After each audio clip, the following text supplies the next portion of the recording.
What's up everyone, D-Crack here, about to react to another video for you guys, and I'll be honest right now, I think I'm about to fuck up pretty bad because it's 1:47 a.m., almost 2 in the morning, and I'm about to watch 3 creepy true school lockdown stories by Mr. Nightmare at 2 o'clock in the morning, so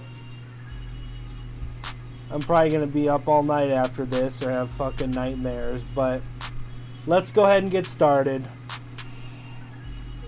This is something you guys have been requesting the hell out of for a long time. It took a lot of time, but I finally found 3 stories that take place during school lockdowns.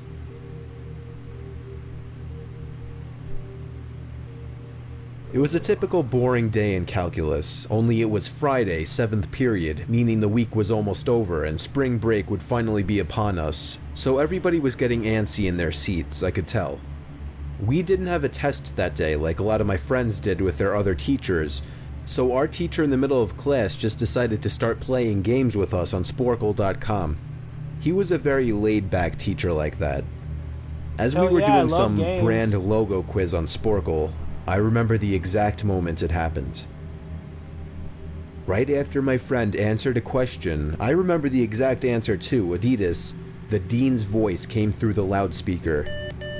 He sounded panicked and frantic as he told all the teachers this was not a drill and to go into lockdown.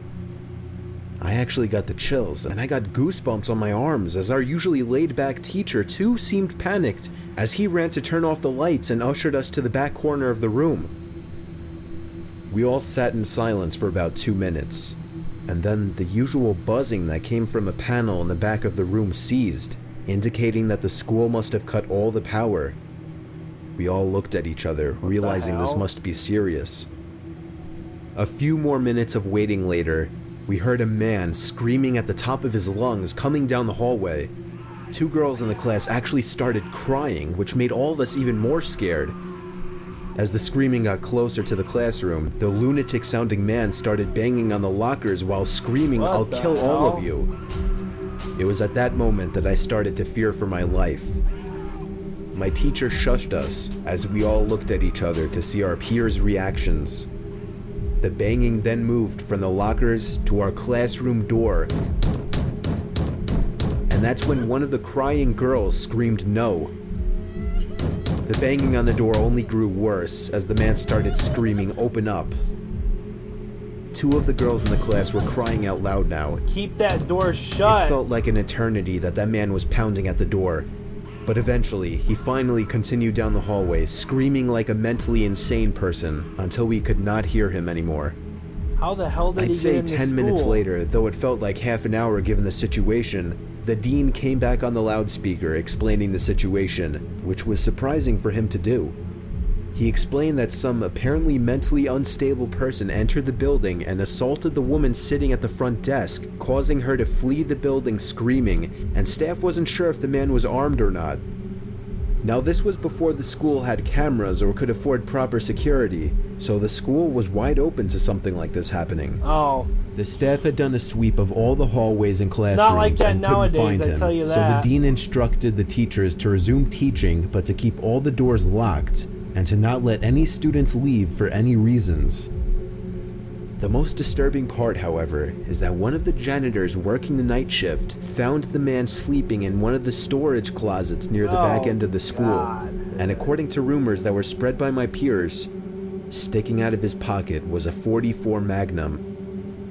The janitor must have done something stupid to wake him up, for example, leaving the closet door open, because by the time a police officer could arrive on the scene, the man was gone. My entire class, as far as I know, to this day, has no idea if this man was ever found, but I like to think that right now, he's being given the proper help that he needs. So they never caught the guy? Shit. I'd be freaking out. My school has 2 lunch periods. First lunch period is for all 6th graders and some 7th graders. The second lunch period is for the other half of the 7th graders and all 8th graders. The lockdown happened in the beginning of October. The day the lockdown occurred, it was overcast and rainy.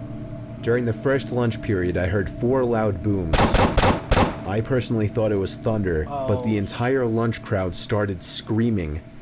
I was thinking those kids were just serious pussies, but the campus security came in and started yelling at people to go into the multi-purpose room, and the kids who were in line buying lunch had to throw out their lunch and come inside. Me and some friends went inside the room along with a huge group of other kids.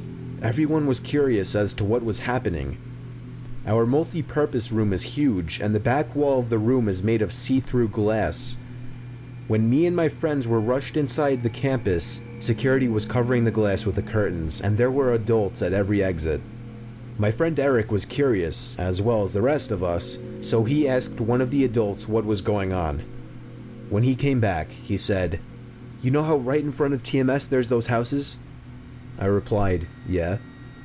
"There's this mentally disabled, crazy man that barricaded himself in front of his house, and he's threatening to commit suicide and kill the cops if he's evicted. Oh, crap. He was walking around outside of school watching kids in a weird way," Eric told us. It turned out the man was also a registered sex offender, making matters worse. We were stuck in the multi-purpose room for a whole hour, taking up 2 periods. After the whole thing was settled, we were escorted to our classrooms one by one. I later found out that the man lives next to my friend Brandy, who told me about the previous Halloween when she saw the same man at his window cutting his arm and writing in his own blood, "Don't come here or I'll kill you," on his window. Of course, being Halloween, people, including Brandy, assumed it was just for the holiday. But after this horrific incident, we knew this man was mental, and we're glad he never got near us. Jeez. Shit. I'd be running I'm as far as I 22 years could from old, that fresh guy. out of college, and I recently got a job at my old high school as a sort of computer intern in the school basement.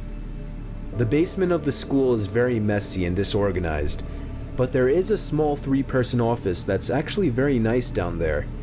It has 3 nice big desks, 2 mini fridges, a flat screen TV mounted on the wall, and oh so satisfying air conditioning, a luxury the students and teachers cannot enjoy in the school.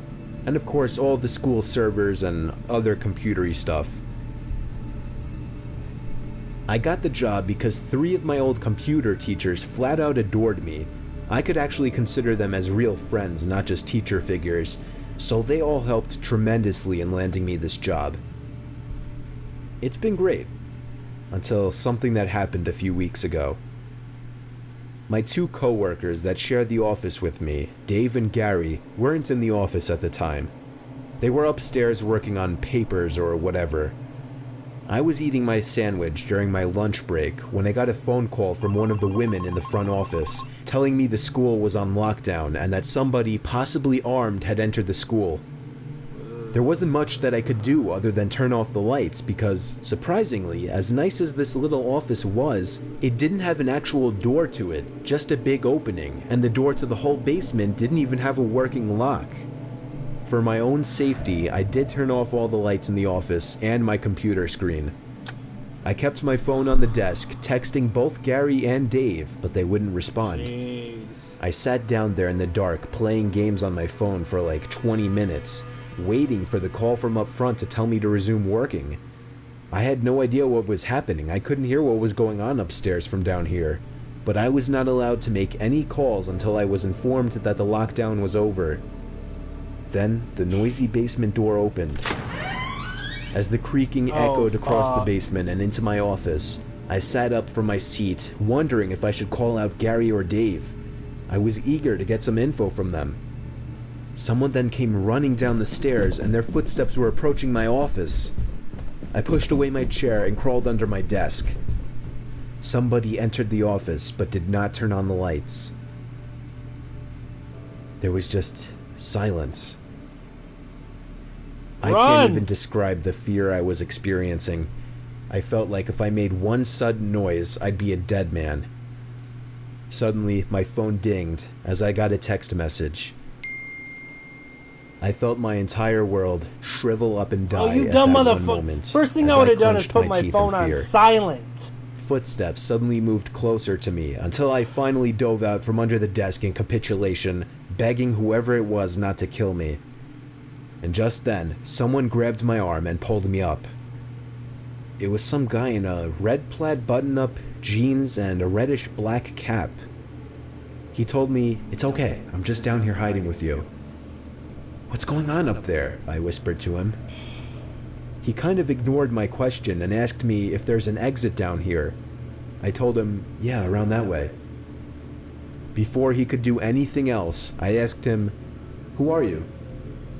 There was a brief moment of silence before he started explaining he was coming in to pick up his son when a teacher told him to hide. After his explanation, I checked my phone and saw the text I received was from Dave. It said, "Dude, this is fucking crazy. Some guy with a gun shot Mr. Buckley. He's wearing a red shirt and a hat. Whatever you do, don't come upstairs." I was about to reread that text out loud to the man until I realized. I looked up and felt my stomach sink. The man seemed to catch on to my suspicious stare. Panicking, all I could think to do was to run for the upstairs. A gunshot echoed through the basement and I could hear the bullet ricochet off something metal in the darkness. But thank God the bullet missed me and I made it upstairs. You Fortunately, lucky bastard. police were waiting at all exits, including the basement exit, and caught the man the second he opened the door. More good news, our teacher Mr. Buckley survived the gunshot. It was later determined that the man and Mr. Buckley had some beef for whatever reason, but that was never revealed. All we know is that Mr. Buckley couldn't have done anything that would have warranted this kind of reaction. And I know that the sound of that gunshot will forever echo in my mind.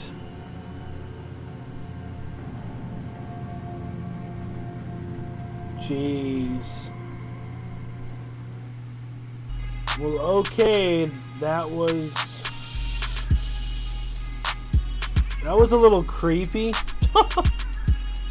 That last one with his phone, the first thing I would have done was put my phone on silent. Not vibrate, bitch, not ding-a-ring, silent. There's some killer on the loose with a gun. That's crazy. Jeez. Man. Well, alright, if you like this video, leave a like and subscribe. Until next time, peace.